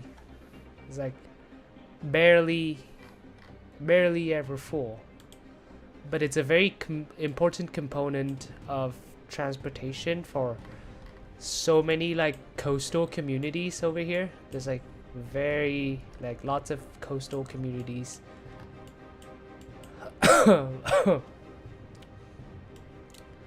Like all of these towns here, they all have train stops, because fishermen from inland, they would go to the ocean to fish, and they brought their fish back to the community using the train. I think like Intercity Transit service should be kind of treated like a public service, which means that it should be subsidized and affordable, because like who can afford this kind of bus ticket? $102. Like, there's no way I'm paying that much for a bus ticket. That's... And then like I know that like we have a free market where there's like this one runs at only like $29. But I think like there should be some sort of like regulation on like how much like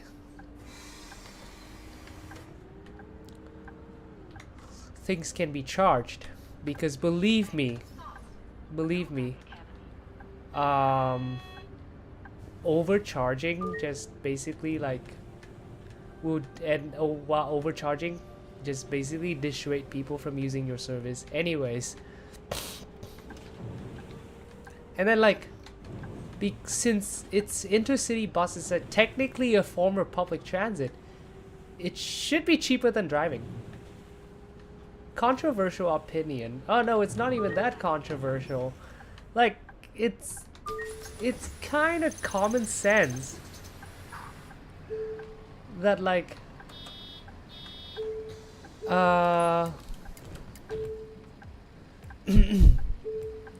when you are already like sharing a vehicle with a lot of people, then you should not be paying as much as gas. And then like that $102 tickets, it can basically like fill like 2 tanks of gas maybe. So I think like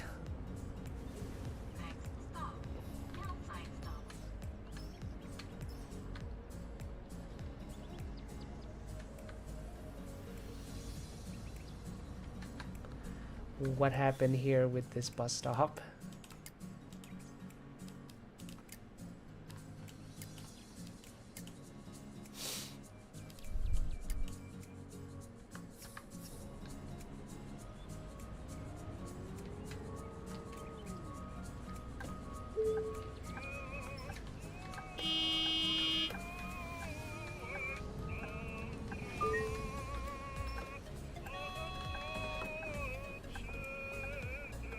And I think like lately on some bus routes I've seen that like they have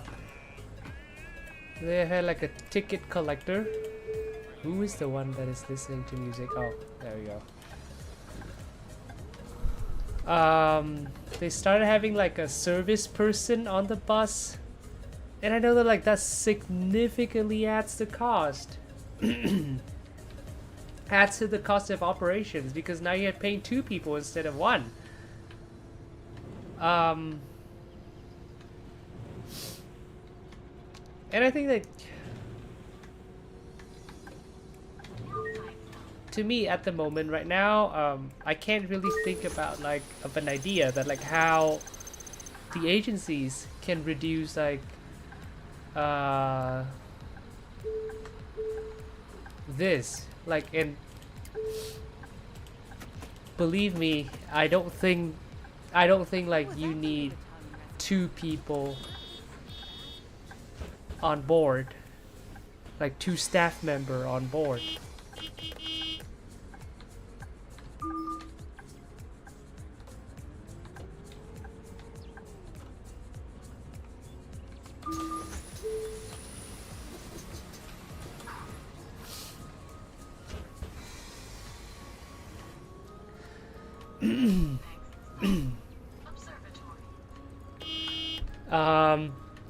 Usually like how it happens is that like the bus drivers is responsible for both like driving the bus but also checking the luggage. So I kind of get where they're coming far from with adding like another service person. But I think that should not be an excuse to raise the tickets. Yeah.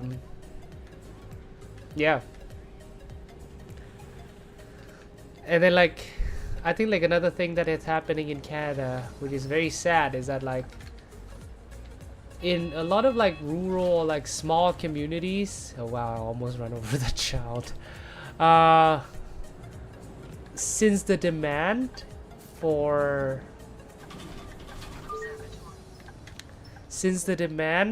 is lower than in like bigger cities, they actually like charge people more to ride the bus, to use the Intercity Transit service.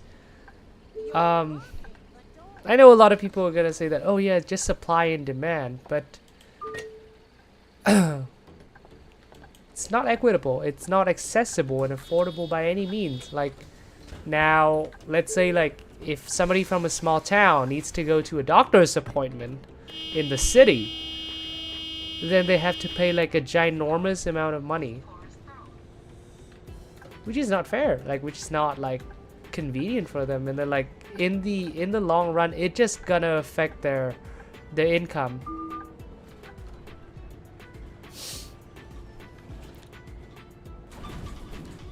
So I think like there should be like some sort of like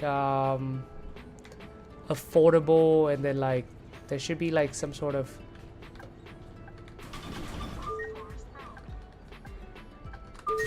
regulations, I don't know, like what you say, or like or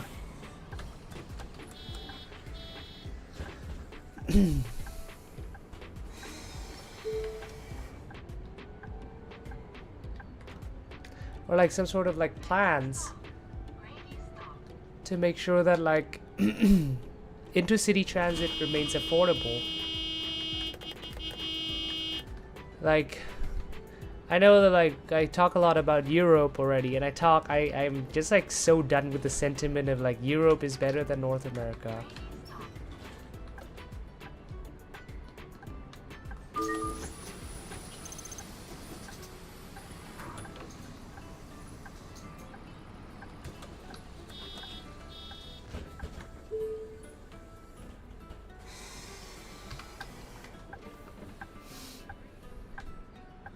Oh, I almost skipped this passenger.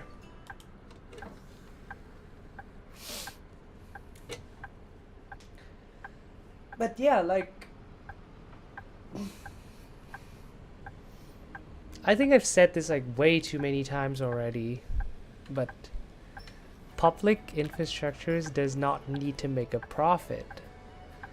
And back to the story of Germany, like how many of you here are familiar with the Deutschland ticket for $49?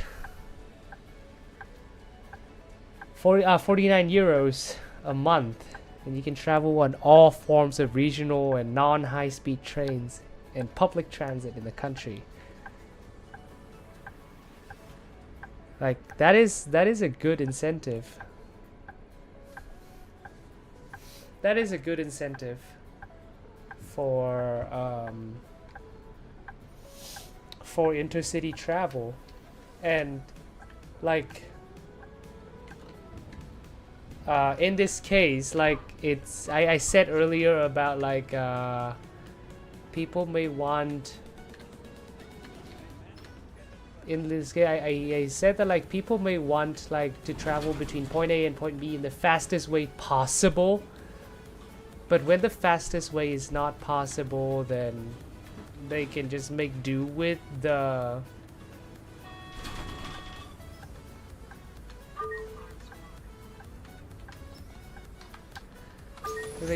make do with the slow trains. Like if some people are like cannot afford a high-speed rail ticket or like an intercity train ticket, then I'm pretty sure that they're gonna stick with pretty sure like they're gonna stick with the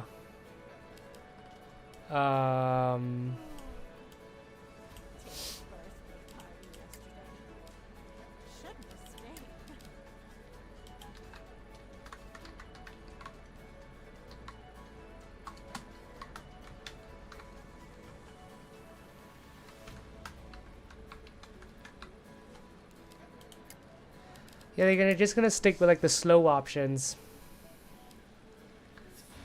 And I think like some sort of like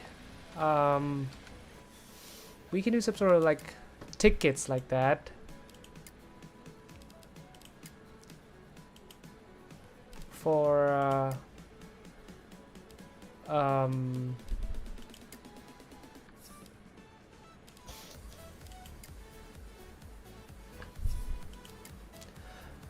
like Canadian cities, like communities as well. Like I mean like but before that we need to like nationalize intercity transit as well. Like I think like first step we can do is like nationalize the rail company. I mean like Via Rail is technically a crown corporations, but it's like semi-owned by private, and it's like not really a crown not really like publicly owned.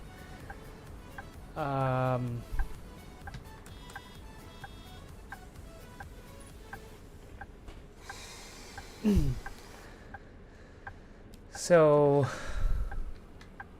yeah, I think that we should just nationalize a rail company and then like let the government get control of it. Like once the government like controls it, and then like there will be no like monopoly in price. Yeah, they cannot just like rack up the price when they wanted to. They could just like randomly rack up the price and be like, oh yeah, we need to like cover the loss. And I think like even though like in the case that like they are not able to, even if in the case that they are not able to like subsidize to like nationalize intercity travel yet, give them the incentives. I think like incentives is like the easiest way to keep intercity transit going. And make sure that like there is the service. I think it's just like a really unfortunate in the last 50 years we closed like so many intercity transit services, like from rails to bus, and like closing it, like once it's closed, like restarting it, it's so difficult. It's gonna require like a lot of bureaucratic process and steps in the way. So I think like another way that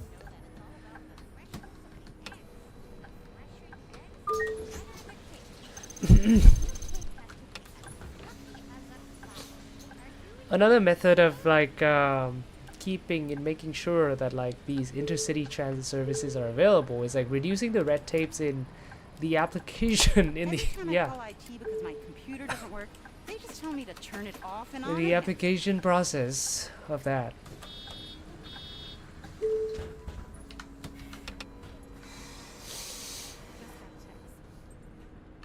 What is Beethoven's favorite fruit? A banana.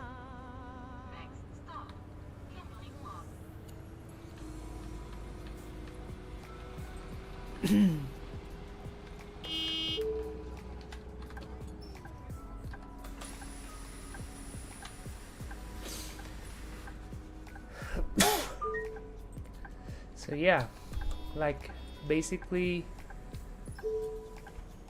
intercity transit is as much required as public transit within the city. Simply because like it's a component of people moving, it's a component of mobility. And I think like, oh yes, one thing I almost forgot to say is that like when there is the intercity transit service, I know like a lot of services are like private at the moment, but I think like there needs to be like some sort of connections with city buses as well, because okay, intercity transit service don't drop you off right at your door unless it's like a door-to-door like private service.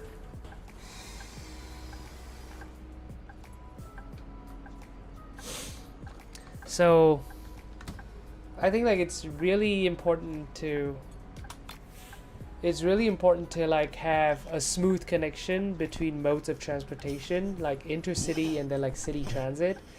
I know that like a lot of companies, they do have like their headquarters building somewhere, and then like it involves like another walking towards yeah, like the airport is a good idea. Like I know that like I know that like the intercity bus between Edmonton and Calgary here, I think one of them actually stops at the airport. Oh yeah, or like the transit center, or like a bus terminal, or like a mall. But like, just gotta make sure that like that mall, or like that transit service, or like that mall has connection to like the city transit as well.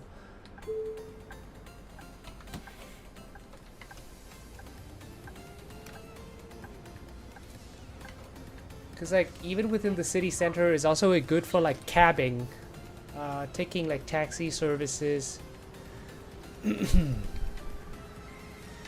Services right there, like some, it's also good for like accommodations, like hotels are there.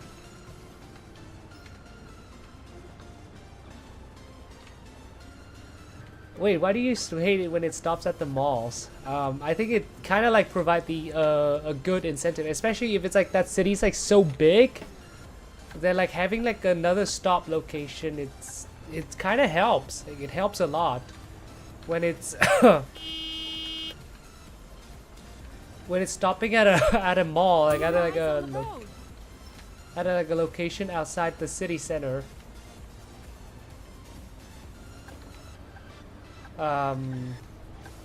It's like it saves. I think it saves the suburban travelers like from another trip.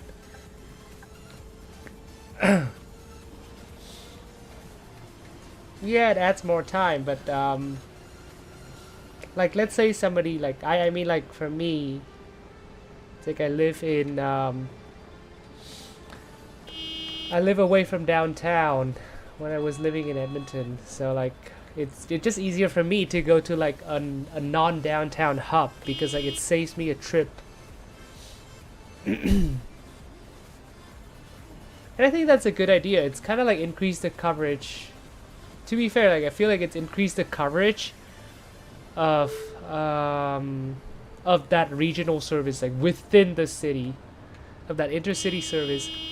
Like I know, gosh, why do I have to like keep using the same examples from Germany again? But like like one solutions that Deutsche Bahn use for big cities to relieve the congestion on the main stations is actually like using like the inner city, like other like non-main stations, like the stations for like regional trains or like the city inner city rail, just so that it can also connect with local public transport. Oh yeah, like I have a backstory about this for Deutsche Bahn actually. Like Deutsche Bahn, I think like they are like really overachieving when it comes to like expanding their services, which makes a lot of their main stations like the Hauptbahnhof to be overcrowded. And one way they've been combating this is actually, well, that bus just like stops like out of nowhere. One way they have been combating this is like letting that intercity trains to stop at the local rail stations, just so that like it relieves the congestion for the main intercity hubs. This is like a good short-term solution, but in the long term, to like actually like reduce the crowdedness of the main stations, then they really have to do a lot with like expanding the tracks or like stations renovations, things like that. Yeah, I like highway stops too, especially like if it's like at like a stop, it's like a service stations, really cool. I don't know, but like roadside service stations kind of give me a vibes of like little bistro on the street.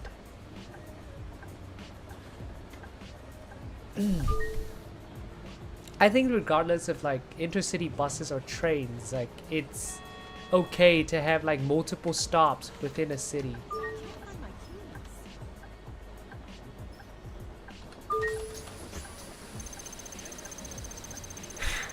Yeah, because like it's basically just creates that accessibility that is needed.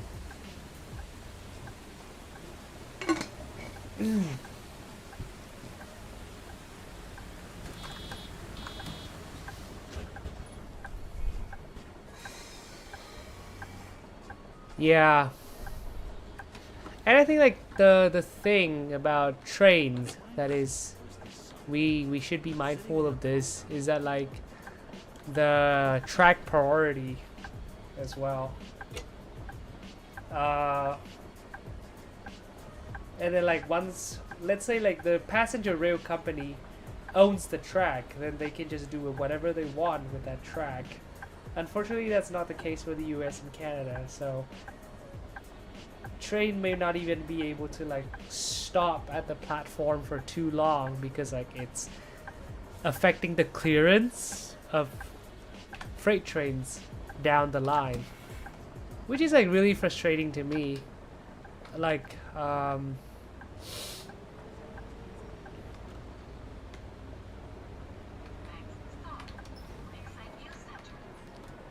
yeah, like this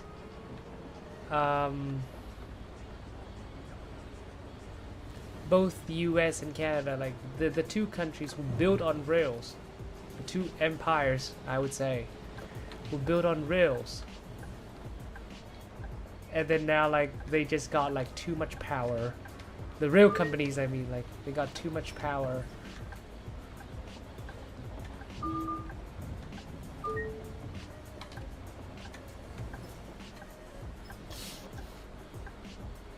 And then, like they can just like prioritize their trains over like the passenger trains. And I think like this is like another reason why nationalization should happen. We have had enough with privatization. Not buying into like any more BS of that.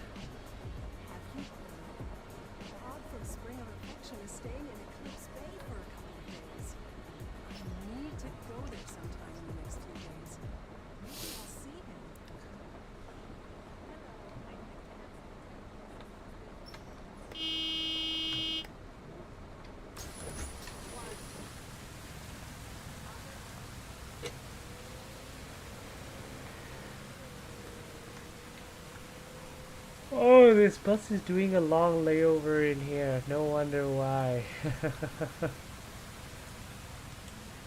That's okay. We have to wait. Anyways.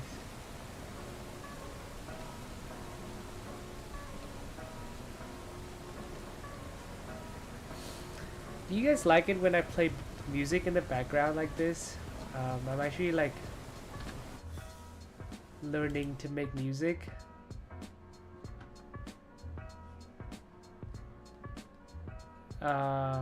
And hopefully like one day I can like just like post my own music in the background instead of like relying on other people's music.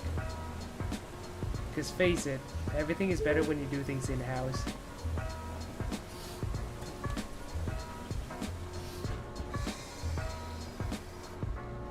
Oh, that car just despawned.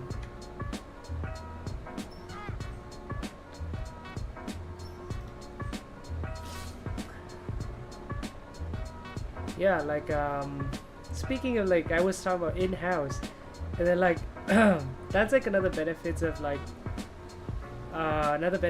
when it comes to like public infrastructures, like especially public transit being built in-house or like having like the in-house resource. Less contract work you put in, the more you can save in the future. Because I think that like problem with like inflated cost of like many transit projects is that like we keep on outsourcing too much. Like we outsource from the research progress for it.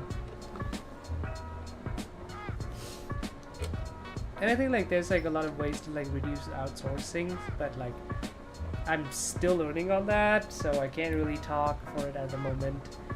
And I will not even talk about that until like I have like understood like clearly like all the corners of a project, because I feel like even if I know like a very very little of things, and then when I talk about that, that is like not really helpful.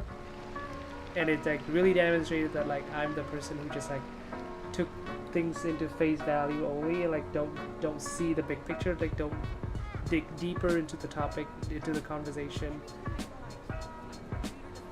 Live streams like these are kind of like, because like I also have to be like very selective about like what topics that I want to talk about, because like I want to make sure that like the content that I'm delivering to you is like the truest that I know, and it's not just like some face value information that I know.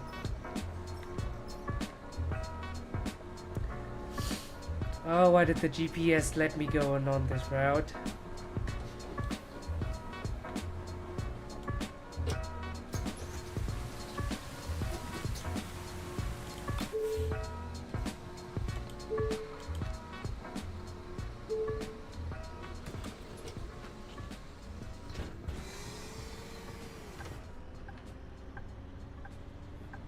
Great, finally can move again. Oh yeah, like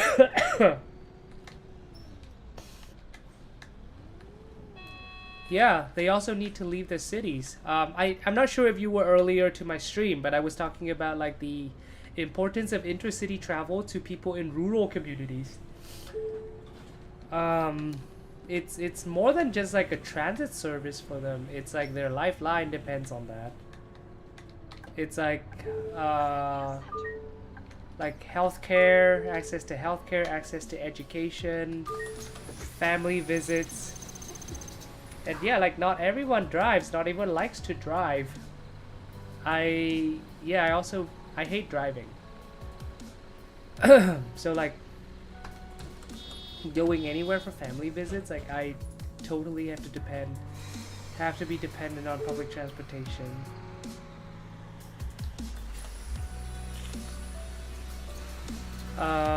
I've watched a lot of videos about people like going across country using Greyhound, and yeah, like they all came to the same conclusion that like Greyhound is bad. Greyhound is really neglected. I mean, intercity transit is like neglected in general. Public transit services are neglected in general.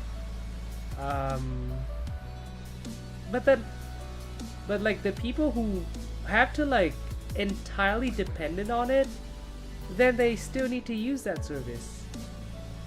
They still need to like ride the bus, even if it might take them 18 hours, even if it might like force them to wait outside at the cold, even if that means that like not knowing that like where they will be going next. What do you call a shoe made of bananas? A slipper. Oh, it's also getting late. I'll begin my day tomorrow with some more job applications.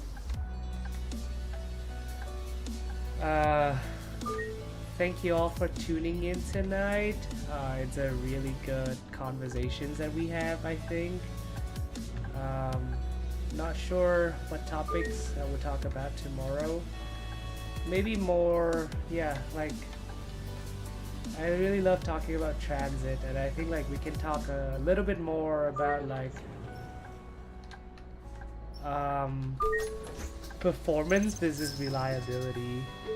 I kind of wanted to save it for an actual like video. And yeah, like speaking of video, once again, like thank you all so much for all like the